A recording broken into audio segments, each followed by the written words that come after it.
Hey guys, what is going on? It is Guns as always, and today we are going to talk about my actual thoughts on the EA press conference, not my previous thoughts, which were short and to the point. I mean, like, honestly, I made that video because that was like my internal thoughts on EA's press conference. It was really boring and they didn't really show anything worthwhile. I really want to know, like, what percentage of people, um, play Madden or FIFA or NBA 2K and watch E3. I want the percentage numbers on that, the crossover percentage numbers, because I bet you it's like 5%. No fucking one of those fans sits there and watches E3 going, I can't wait till they show me footage of the new Madden. It's gonna look like fucking football. That's what it's gonna look like. It's fucking football. It's gonna look like more fucking football. Like, what are the field's changed? No, it's still AstroTurf. I don't know how people get excited about that or enjoy it. I really don't. I think sports video games are fucking boring as hell to me. If I want to play a sport, I'll go outside. And I mean, that's one of the things I don't understand is, like, sports like football or basketball or tennis or, you know, soccer, or I do not understand people that want to play the video game of the actual sport they can go outside and play. People say, oh, you know, maybe they're just not as good.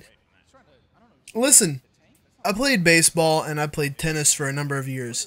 I started out terrible in both of them. I'm still kind of not great at baseball, but with a lot of practice and time, I got really good at tennis. I don't know. I just it's like one of those things. It's like, well, yeah, of course you're not good at it when you first fucking start. Practice, get better. You have to have patience and time. So I just 100% don't understand people that watch and play sports video games. That is seriously a demographic I just don't get at all. Like, I don't get it. But that was like a good 80% of EA's press conference, which is why we're talking about it. Because it was sports. Oh, look, sports. Looks kind of shinier than last year. Man, EA's press conference is just a huge letdown all around, in my opinion. I mean, look, Battlefield, or excuse me, Battlefront 2 looked really nice. It still looks like the exact same Battlefront game. I mean, like, the engine was already so good looking. How else are they going to make it look any better? They're not. So, it was a really good looking game, admittedly. And I think it looks like this game is a bit more of a callback to the games, the Battlefront games back then, which is a really good thing because that's what everybody wanted.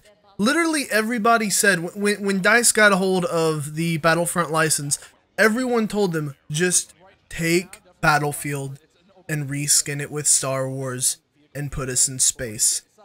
And we'll be 100% satisfied. And they didn't do that. The first game, in my opinion, was fucking terrible. I thought the first game was just absolutely terrible. The gunplay in general felt terrible. The card system was terrible. The token system for, like, heroes and, you know, AT-AT, all that was just terrible. The gameplay was terrible. The customization and the getting your character unlock progression was literally felt like just a pure grind that was no fun. The flying felt terrible. So, I mean, there were a lot of terrible things about Battlefront 1. And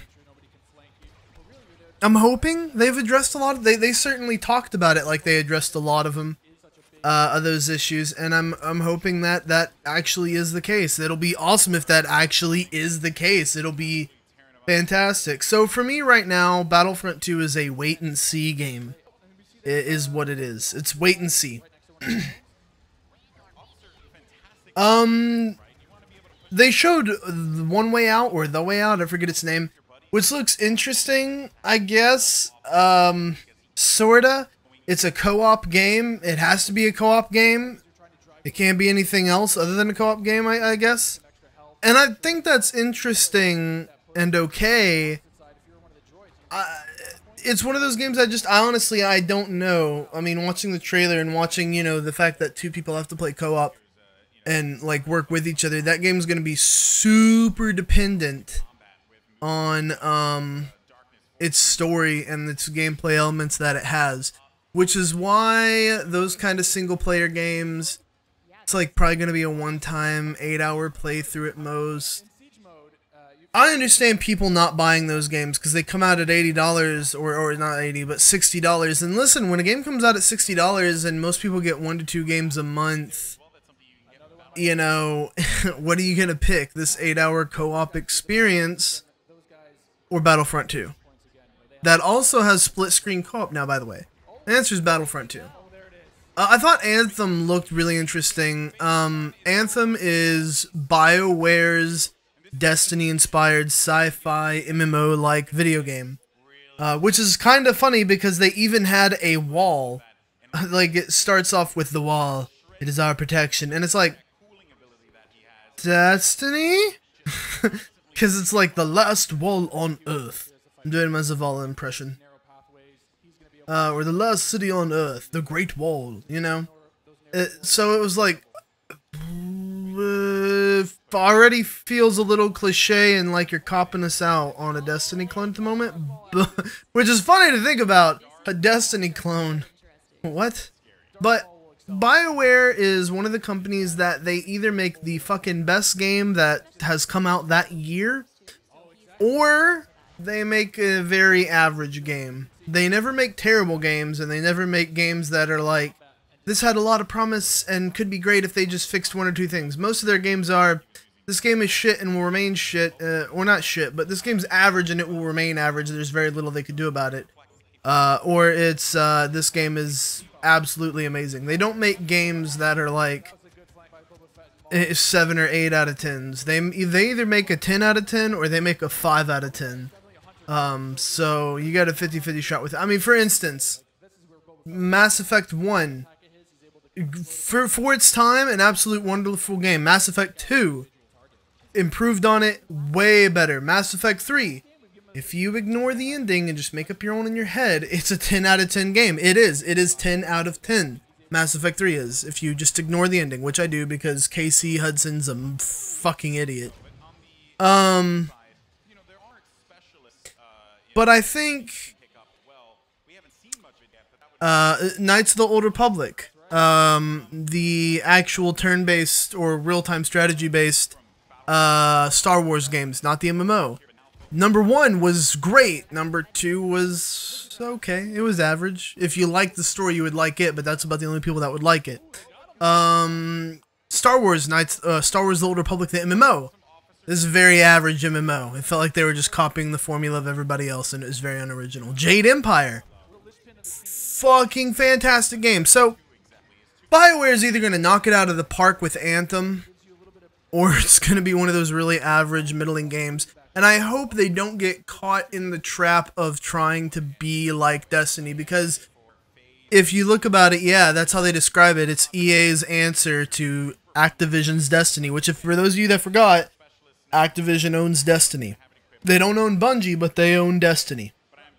Because Bungie signed that contract with them for $500 million over 10 years.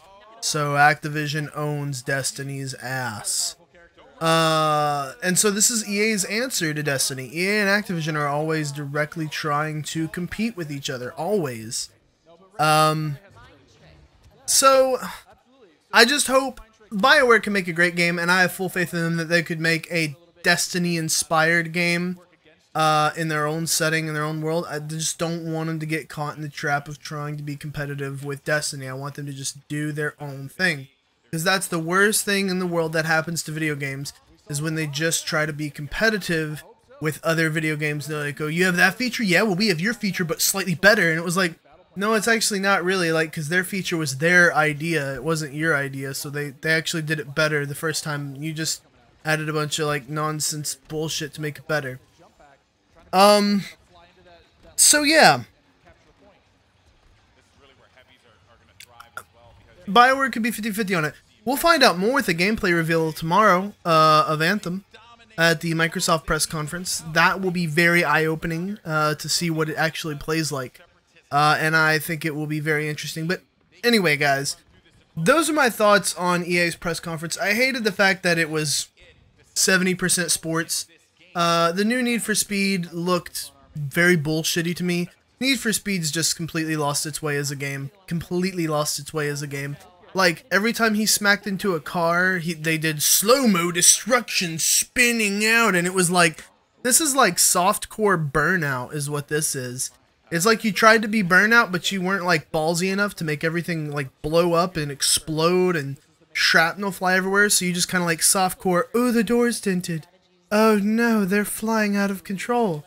That's what I feel like the new Need for Speed was, Payback. Even if it's open world, the biggest open, it's... Listen, Need for Speed, you're shit. You've been shit for like 4 games in a row now. 5 games in a row now? A ridiculous amount of games in a row now. I don't remember the last good Need for Speed game, put it that way.